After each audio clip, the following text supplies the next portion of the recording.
ఇక్కడ గుడి ఉందిరా లోపల.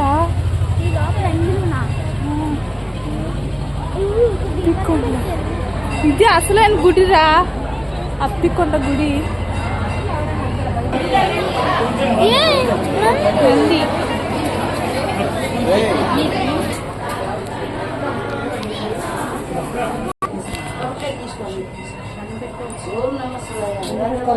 ఓం నమ శివాయ. ఓం నమ శివాయ. శంభో శంకర మహాదేవ్. ఓం నమ శివాయ.